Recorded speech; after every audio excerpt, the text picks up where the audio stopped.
ahorita lo comento.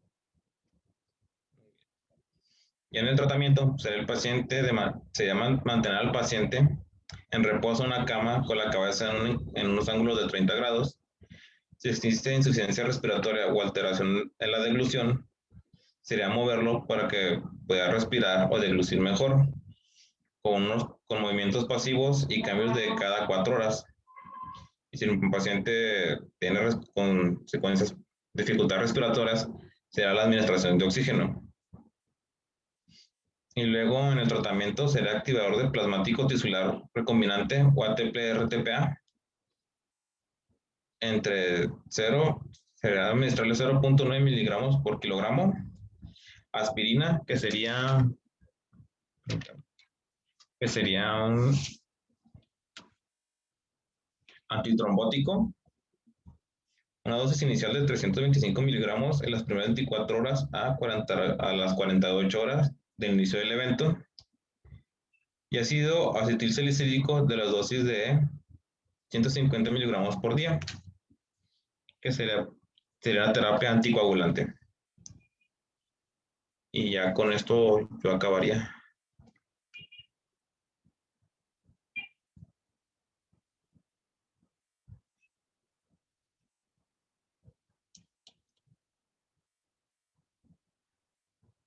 Bueno, ok. Entonces, hablamos que las diferentes causas de EBC isquémico, ¿sí? De los factores modificables y no modificables para que se produzca o que contribuyen a un EBC isquémico, ¿sí?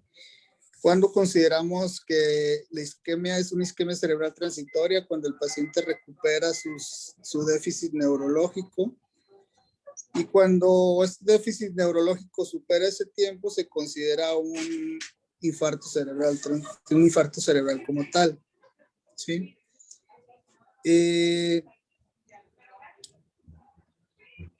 Hay que considerar que alrededor de la zona de necrosis o de infarto, hay una zona que se llama zona o área de penumbra, ¿sí? Nombre isquémica. Así es. ¿Y qué pasa con esa zona de penumbra? Bueno, que obviamente si tú recuperas al paciente, o si el paciente, esa zona de penumbra va a tener dos tendencias. O se recupera, ¿sí? La zona infartada, pues difícilmente la vas a recuperar, pero la que se va a recuperar es esa zona de penumbra. O se recupera o se necrosa, ¿no? ¿Sí? Entonces, o aumenta el déficit neuromotor o disminuye porque esa zona de penumbra se recupera. La zona infartada, pues difícilmente la vas a recuperar a menos de que trombolices al paciente. ¿Sí? ¿Y cuándo vas a considerar la trombolisis del paciente? Pues la vas a considerar siempre y cuando el paciente no sobrepase las 4.5 horas de haber presentado los datos neurológicos, ¿sí? Si el paciente ya tiene 5 horas, pues obviamente ya no lo trombolizas porque ya es el mayor el riesgo de que pueda sangrar y es mayor el riesgo-beneficio, ¿sí? Y lo estudiado hasta hoy es 4.5 horas como ventana terapéutica. ¿Qué vas a considerar? Bueno, primero eso, que tengas una ventana de 4.5 horas. Si el paciente te llega, por ejemplo, en la mañana y te dicen los familiares, pues es que así despertó, tú no consideras en ese momento como minuto cero, sino, minuto uno, perdón, sino la última vez que viste al paciente bien, ¿sí? Si el paciente despertó mal, tú consideras que el paciente probablemente se pudo haber infartado durante la noche y no vas a saber la ventana como tal. Entonces, por tanto, no lo vas a trombolizar porque tú estás considerando la última vez cuando se vio bien al paciente. Si te dicen, pues es que se durmió, se acostó bien, pero ya despertó mal, pues obviamente tú no puedes considerar ahí la ventana terapéutica o el tiempo de evolución para que determines una trombolisis. Entonces ese es el primer factor, que tengas una ventana terapéutica de no más de 4.5 horas. Ahora, obviamente tienes que considerar que no haya factores de riesgo para que el paciente sangre, ¿sí? Que no se haya operado en los últimos 6 meses de una cirugía mayor, que no se haya operado de cadera, que no haya algún sangrado digestivo en los últimos 6 meses, ¿sí? Que no tenga alguna alergia grave. ¿Qué más? Algo les iba a comentar y la escala de Niche que tú mencionaste, ¿sí? Sea superior a 6. Si tú tienes un Niche de menor de 6, pues lo más recomendable es esperar, porque seguramente el daño no es tan severo como para que te esperes a ver si hay una recuperación de esa zona de penumbra, ¿sí? Entonces, lo importante también, tener bien controlada su diabetes, su azúcar, tener bien controlada su presión arterial. ¿Por qué? Porque pues seguramente algún factor de estrés que liberó cortisol, o bien que algún vasoespasmo o algún descontrol metabólico provocó la liberación de ese trombo, ¿no? ¿Sí? Entonces, es la misma fisiopatología del infarto del miocardio que vimos, donde se va haciendo la placa ateroma a nivel de las carótidas, algún factor exacerbante o algún factor que desencadene la ruptura de la placa, pues va a provocar una inestabilidad, va a hacer que se libere un segmento de placa de ateroma, va a generar una coagulación o coagulopatía y obviamente, bueno, una coagulación ahí local. Y obviamente cuando el trombo llegue a una arteria de menor calibre, pues es cuando va a venir el déficit neurológico, ¿no? ¿Sí? Entonces, pues obviamente tomar en cuenta principalmente la evolución que el paciente tenga para considerar la trombolisis y pues no tenerle miedo a la trombolisis. Habitualmente no les va peor de cómo llegaron los pacientes, pero sí es considerable que tú tomes en cuenta el déficit neurológico con el cual llega. Y pues aquí más que nada la prevención, ¿verdad? Tener en cuenta los factores modificables, procurar que el paciente esté bien controlado para evitarle un daño neurológico, ¿verdad? ¿Por qué? Porque puede ser irreversible el daño. ¿Sale? Ok. ¿Qué ibas a preguntar? En el tratamiento ve que, digamos que usted ahorita puso un caso hipotético donde la persona se echó a dormir y le dio el EBC y no se puede, no está la ventana terapéutica clara. Ve que en el tratamiento del RTPT tiene como que unas horas, no, tienes que usar las primeras horas que le da. ¿Te lo daríamos de todos modos? ¿Cómo? No te entiendo. O sea, si el paciente tiene 4, por ejemplo, te dicen, es que habitualmente mi papá empezó a las 8 de la mañana, ¿y usted cómo sabe? Pues porque se levantó a las 7, estuvo platicando con nosotros, caminó y estaba bien. A las 8 de la mañana es cuando yo me percaté de que empezó a perder la movilidad. Entonces, obviamente, es un paciente que tú puedes considerar la hora, ¿no? Porque a las 7 de la mañana estaba completamente bien y a las 8 empezó con el déficit. Ellos se dieron cuenta. Pero si te dicen, mi papá se acostó bien, pero ya cuando se le quiso levantar de la cama ya no pudo porque no podía movilizar el lado izquierdo, ¿sí? Y no podía hablar adecuadamente. Pues ese es un paciente que seguramente ya no está en ventana terapéutica porque no puedes determinarlo. Consideras la última vez que lo viste bien, ¿sí? Por ejemplo, la noche anterior.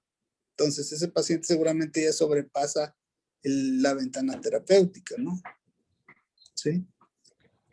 Entonces, si tú le pones trombolítico y seguramente ya no le vas a dar ningún beneficio por la evolución que él tiene, pero sí lo pones en un riesgo de sangrar, ¿verdad? Por eso mejor no lo trombolizas, porque tienes que ver el riesgo-beneficio, ¿sí?